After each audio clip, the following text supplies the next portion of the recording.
I am a rider, provider, bring the heat, girl, I'll be the fire. I'm a native worldwide. Previous episode में हम देख चुके हैं कि Prince सू divorce letter को देखकर शॉक हो जाते हैं। अब आगे प्रिंस सू रात को डिवोर्स को लेकर काफ़ी खोए हुए होते हैं। तभी सूजिया आता है। वह उनसे पूछता है कि मिस फून ने अब डिवोर्स लेटर साइन कर दिया है, क्या हम अब इन्वेस्टिगेशन आगे कंटिन्यू करेंगे। देन प्रिंस उनसे कहते हैं कि हम इन्वेस्टिगेशन किसी के लिए नहीं कर रहे हैं, ये हमारा काम है। अगले दिन बाइशी फूजाओ से आके रोंगर के बारे में पूछता है, जो कि घर नहीं आई होती है। फूजाओ डिवोर्स के बारे में पूछती है, जिसके बारे में बाइशी को भी अच्छे से नहीं पता था। देन दोनों को भी समझ में नहीं आता है कि रोंगर ने प्रिंस सू को डिवोर्स क्यों दिया।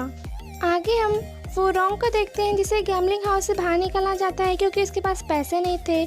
उससे प्रिंस आन आके मिलते हैं और रोंगर उन्हें डायरेक्टली बता देती है कि वे यहाँ पे क्यों आई है और उनसे डायरेक्टली पैसे मांगती है। फिर प्रिंस आन रोंगर को घोस्ट मार्केट के बारे में बताते हैं, जहाँ पे उसे कोई क्लू मिल सकता था, तो रोंगर खुश हो जाती है।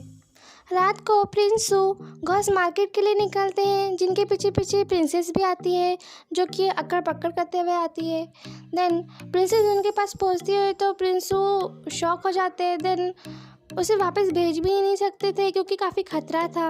अब सब साथ में घोस्ट मार्केट जाते हैं। अंदर आने पर प्रिंस सू को ऐसे लगता है कि उन्होंने रोंगर को देखा, लेकिन ऐसा कुछ नहीं था।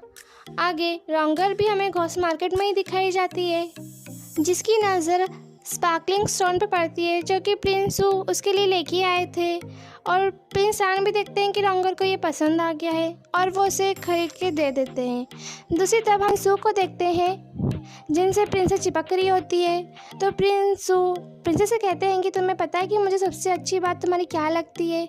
तो प्रिंसेस पूछती है, क्या? तुम्हारा दूर रहना। देन प्रिंसेस एक सेलर के पास पहुंच जाती है, जिसके पास सारे कॉमन आइटम होते हैं, लेकिन काफ़ी हाई प्राइस में वो बेच रहा होता है। जब प्रिंसेस को अच्छा नहीं लगता है तो वो वहाँ से जाने लगती है। तो वो स्टोर सेलर कहता है कि आपने सब कुछ देखा लेकिन कुछ ख़रीदा नहीं, यह रूल्स के अगेंस्ट है। तो प्रिंसेस कहती है कि मैं अपने रूल्स से चलती हूँ। देन वहाँ से जाने लगती है। तो वो स्टोर सेलर कहता है कि शायद तुम इसे अफोर्ड ही नहीं कर सकती। तो प्रिंसेस को गुस्सा आता है और वो सारे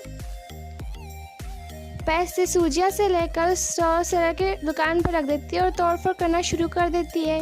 वो स्टोर सेलर उसका हाथ पकड़ लेता है। देन प्रिंस सू से ऐसा कुछ करने से मना कर देते हैं, मांग लेते हैं। आगे हम देखते हैं कि उस स्टोर सेलर ने प्रिंसेस का ब्रेसलेट रख लिया था। आगे हम देखते हैं कि जो आदमी प्रिंस सू को यहाँ पर लेके आया था, वो उन्हें ज्वेलरी पीसेस दिखाता है, जो कि महल से बिलोंग करते हैं और काफ़ी हाई प्राइस में वो बेच रहा होता है। तो प्रिंस सू उन्हें ख़रीदने के बजाय उन्हें पकड़ लेते हैं और उनसे पूछते हैं, तुम्हें पता है कि ये महल से बिलोंग करती है? जिस सुन के वो आदमी शॉक हो जाता है और अपने साथी को चिल्लाता है। और प्रिंस सू उनसे पूछते हैं कि वो उन दोनों में इंटरेस्टेड नहीं है, वो सिर्फ इतना बताए कि उन्हें ये सब कहाँ से मिला। तो मजबूरन उन्हें बताना पड़ता है और उनका साथी बताता है कि वह ज़ीफेंग प्लेस से इसे लेके आए हैं। आगे रोंगर भी उस स्टोर सेलर के पास से गुजरती है और उसे जेड ब्रेसलेट दिखता है, जो कि प्रिंसेस का ही था। और वो उस स्टोर सेलर से पूछती है कि उसे ये ब्रेसलेट कहाँ से मिला, जिसे बताने से स्टोर सेलर मना कर देता है। तो रोंगर उनसे कहती है, आप इसलिए नहीं बताना चाहते कि आप इसे गलत तरीके से लेके आए हैं। तो वो स्टोर सेलर कहता है कि शायद तुम यहाँ पर नहीं हो, यहाँ पे ऐसी कोई भी चीज़ नहीं है जो गलत तरीके से नहीं आई है। देन वो उसे बताने से मना कर देता है और अपना सामान पैक करने की बात कहता है। तो रोंगर उनसे माफ़ी मांगती है और कहती है कि वो उन्हें नाराज़ नहीं करना चाहती थी, वो बस इतना जानना चाहती है कि आपने इस ब्रेसलेट को कहाँ से प्राप्त किया है। तो वो स्टोर सेलर कहता है कि एक घोस्ट मार्केट का एक रूल है, किसी को किसी चीज़ की जानकारी प्राप्त करनी है तो रोंगर उसके लिए मान जाती है। तो वो स्टोर सेलर एक ब्लाइंड फोल्डर गेम के बारे में बताता है। अगर वो इसमें पास हो जाती है तो वो इन्फॉर्मेशन देने के लिए राज़ी है। देन रोंगर अपनी आंखों में ब्लाइंड फोल्डर बांधती है और स्टोर सेलर एक वास को लेकर उसे घुमा के रख देता है। आफ्टर दैट रोंगर उस बाय कर दिया था। देन वो स्टोर सेलर सब कुछ बता देता है कि एक मैन और उसकी कज़िन यहाँ पर आई थी, उसी से उन्हें ये ब्रेसलेट मिला था, और वो बता देते हैं कि वो कहाँ किस तरफ गए हैं। आगे रॉन्गर भी उसी तरफ जाती है और एक स्टॉल पर नजर जाती है जहाँ पर कोई भी नहीं था। देन वो दोनों अंदर जाते हैं तो देखते हैं कि दोनों बंधे पड़े हुए थे। देन प्रिंस सान अपना नाइफ निकालते हैं और उनसे पूछते हैं कि उन्हें यहाँ पर किसने बांधा, जिन्हें मजबूरन बताना पड़ता है। आगे रॉन्गर और प्रिंसू के रास्ते एक हो जाते हैं, जहाँ पर प्रिंसू अपना मास्क हटाते हैं और रॉन्गर की आंखों में आंसू आ जाते हैं। देन प्रिंस सान उनसे कहते हैं कि रॉन्गर ने तुम्हें डिवोर्स दे दिया है तो तुम इनको अकेला छोड़ दो, और रॉन्गर कहती है कि वह इन्हें एक बार बात करना चाहती है।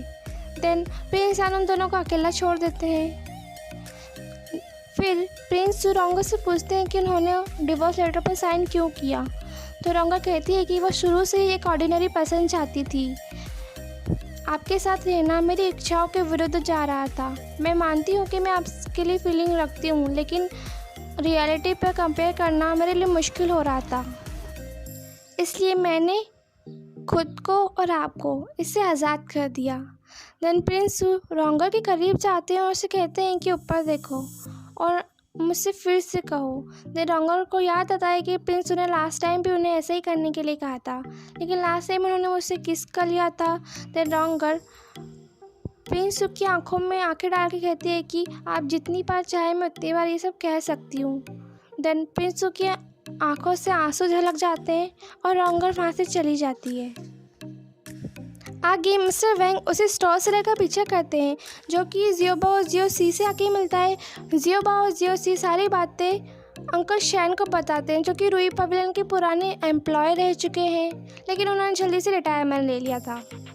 और वो बताते हैं कि रूई पवेलियन अब टूट रहा है, और वो कहते हैं कि वो फिर से रूई पवेलियन को खड़ा करे, लेकिन मिस्टर वैंग थोड़ी सी आहट करते हैं और मिस्टर शैन पूरा गेट ही तोड़ देते हैं और उसे पीछे फेंक देते हैं और वहाँ से भाग जाते हैं।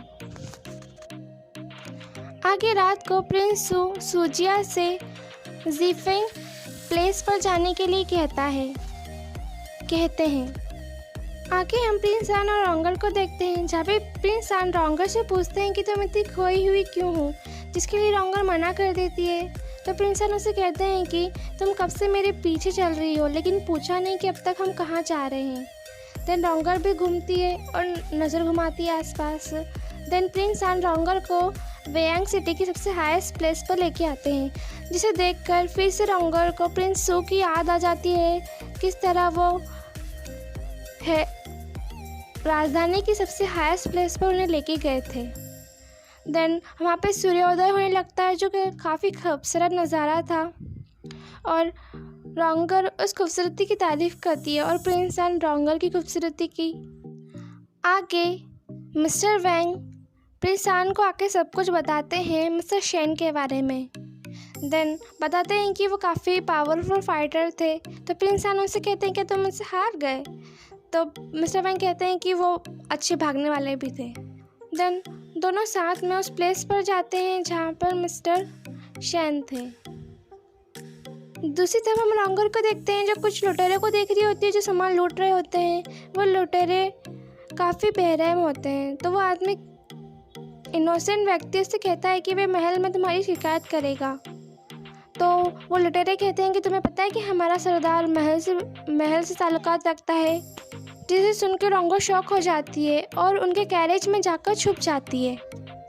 आगे प्रिंस सान उस प्लेस पर पहुंचते हैं जिसके डोर पर कुछ कोड लिखे होते हैं, जिसे कॉपी करने के लिए प्रिंस सान मिस्टर वैंग को कहते हैं और वहाँ से चले जाते हैं।